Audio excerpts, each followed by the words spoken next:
ابتكار رؤية علمية جديدة ضروري، ليس فقط من أجل ضمان الرخاء الاقتصادي، ولكن أيضا من أجل ضمان بقائهم مع الحفاظ على كرامتهم في عالم يقوم على المعرفة. فلتحقيق النهضة العربية ينبغي القضاء على الجمود الحضاري والبيروقراطية التي تعوق تقدم الكثير من المجالات.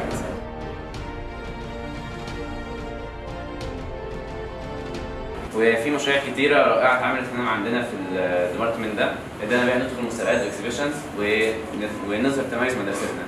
هنا في الالكترونيك ديبارتمنت مثال صغير ازاي الستيم تقدر تصل الامكانيات الكاملة للطلاب لو توفر لهم البيئة المناسبة والمعدات المناسبة. التور بتاعتنا واحد من الشعارات اللي احنا مؤمنين هنا فيها في الفاب لاب هي Unleash Your Choices، اللي هو اي اختيار احنا عايزينه او اي حاجه احنا عايزينها بنقدر نعملها هنا.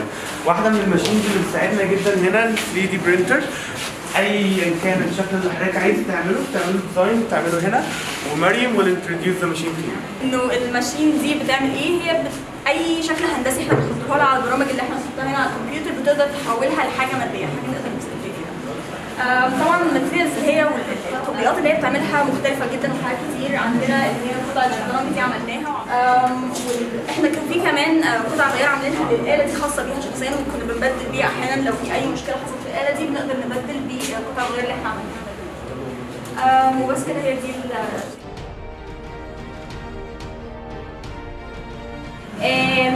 بتوفر الامكانيات المختلفه واتاحه الفرصه ان احنا نبدا من غير قيود ومن غير حاجه توقفنا، بتخلينا عندنا دايما الشغف ان احنا نفكر ازاي نقدر ان احنا نعمل كونكشن ونربط ما بين دراستنا ومناهجنا الدراسيه، علشان نقدر ان احنا نرتقي دايما ونفكر طب احنا نقدر نفيد ايه بره ونقدر نعمل ايه اكتر علشان نخلي العالم مكان افضل بكتير. الأنشطة دي في العموم هي فعلا اللي بتبني النولج، اللي بتبني عند الإنسان الوعي، لأن اليوم الدراسي في الأول وفي الآخر بيبقى ليميتد عند الكريكولم بتاعنا، فاحنا عندنا بقية اليوم عندنا سيشنز بتبقى مخصصة للإكسترا كريكولم، إزاي نقدر نستغل الوقت.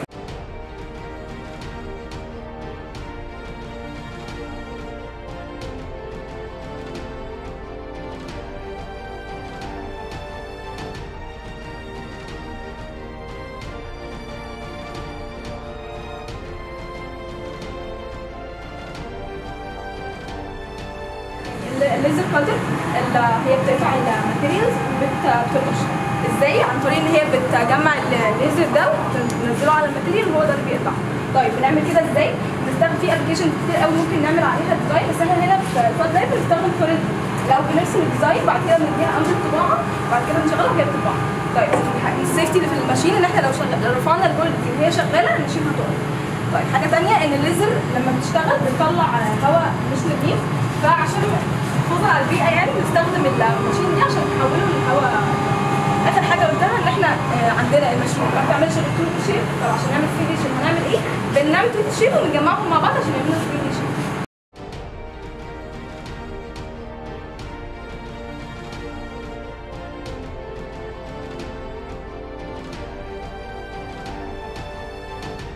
الديزاين بنعمله على كات ستوديو اب، هو ممكن طبعا نستخدم كذا اب، بس يعني كات ستوديو هي بتحب تتعامل معاها افضل. كتبنا هنا حاجه فور اكزامبل، يعني كتبنا هابي نيو يير. ممكن هنا نبدا ندي كاتنج، بندوس على الكاتنج بوتون عشان نبدا نشغلها. هناخد هنا هندوس هنا على تشينج علشان الماشين تبدا ان هي تاخد الدايمنشنز، تبدا ان هي تقيس هتشوف هتقطع في انهي جزء بالظبط.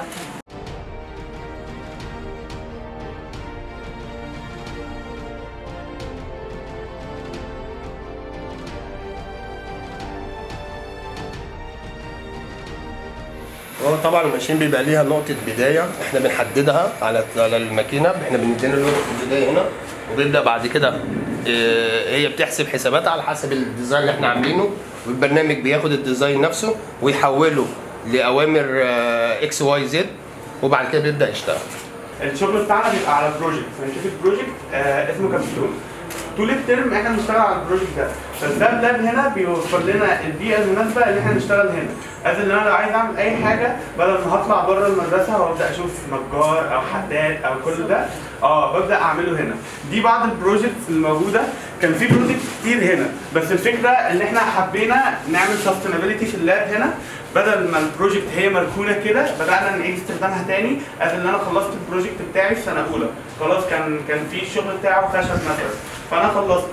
السنه دي شغالين على بروجكت ريسايكلينج خشب، فبدل ما يشتري خشب ويعمل له ريسايكلينج بياخد الخشب بتاعي. البارت اللي ورا ده كان كله حاجات ازاز بتاعه الميه. احنا السنه الثانيه بيبقى عندنا الجراند تشالنج ان احنا نحل المشكله بتاعه الميه، فبدل ما نقعد كلنا نشتري الحاجات والحاجات دي بتترمي او ما بنعملش بيها حاجه فبنستغلها تاني.